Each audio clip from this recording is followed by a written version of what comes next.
Today we discuss the dark origins of Santa Claus. Hang on to your Christmas hats, this is a good one.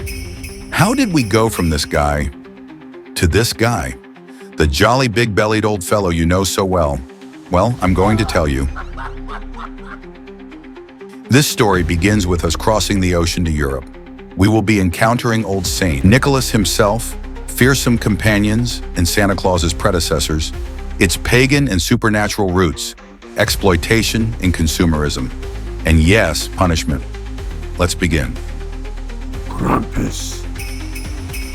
A horned, demonic creature who some say he accompanies Saint Nicholas. The origin of the figure is unclear. Some folklorists and anthropologists have postulated that it may have pre-Christian origins. While Saint Nicholas rewards good children, Krampus punishes the naughty by whipping them or dragging them to the underworld in a sack. Nice guy. Perchta. A witch-like figure associated with the 12 days of Christmas, known as the belly slitter, Perchta punished lazy people by cutting open their stomachs and stuffing them with straw. She also rewarded diligent workers with gifts, clearly give most an incentive to be good. The Wild Hunt.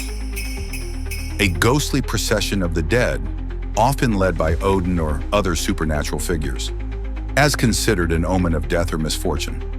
Odin, with his long white beard and association with Yule, influenced Santa's appearance and gift-giving role.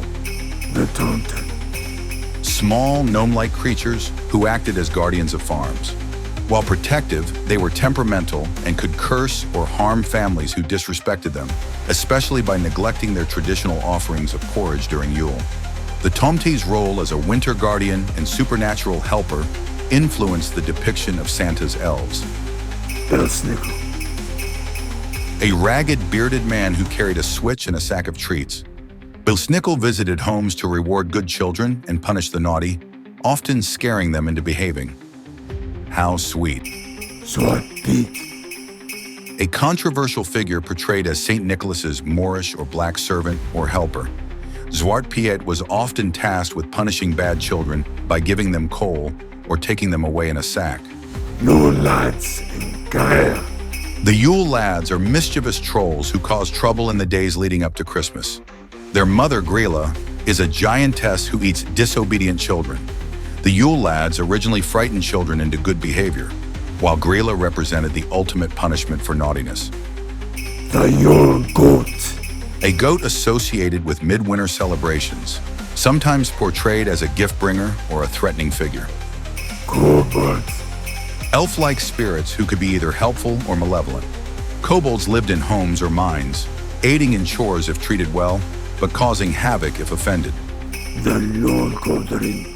A giant, monstrous cat that prowls during Christmas. The Yule cat eats anyone who hasn't received new clothes for Christmas, a metaphor for rewarding industriousness and punishing laziness. Black Shark and other ghostly animals. In English and Nordic folklore, ghostly animals like black dogs or spectral reindeer were omens of doom. These creatures, often associated with the Wild Hunt, contributed to the mystical atmosphere of winter tales. Early fairies and sprites. Mischievous or malevolent supernatural beings who played tricks on humans or stole children. These fairies demanded offerings and could cause harm if disrespected. This 3rd century giver Nicholas became Saint Nicholas, a symbol of generosity and a legend. Over time and over continents, he transformed into Kris Kringle, a twist on the German word Christkindl, to distance him from religious roots. Decades of commercialism shaped him into the jolly icon we know today. This guy, Santa Claus, the jolly fat guy, a successful merge of pagan traditions, Christianity, and commercialism. It took a lot to make this video, so I hope you enjoyed it. Santa Claus, as a cheerful and generous figure, evolved from a mixture of traditions, but his roots lie in folklore filled with punishment, fear, and moral lessons. These darker characters served as cautionary tales, ensuring adherence to societal norms, and their influence is still subtly present in the duality of Santa's naughty or nice ethos.